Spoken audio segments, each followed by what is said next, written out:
Graitec Opentree helps you to save time by automatically uploading files into the common data environment, Autodesk Docs. In this workflow, we show a selection of files that have been internally approved and are now ready for submitting to the common data environment. A user can quickly select the desired files they want to send, then by right-clicking, they'll be presented with pre-configured options. In this example, we're following the ISO 19650 naming conventions, where we want to issue for S3 review and comment. In doing so, Opentree takes a copy of the work-in-progress file, then places that copy in the shared folder.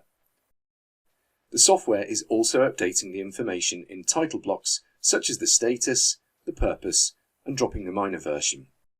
Once in the shared folder, an approved user can quickly select the files and then right-click where they'll be presented with an option to upload to CDE. Only the CDEs that have been configured on a project will be available, and in this case it's being uploaded to Autodesk Docs.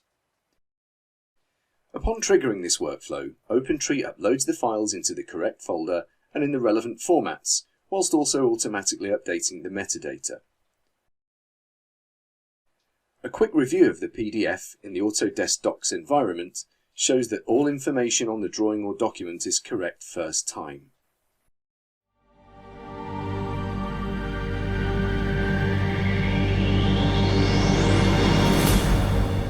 Graitec.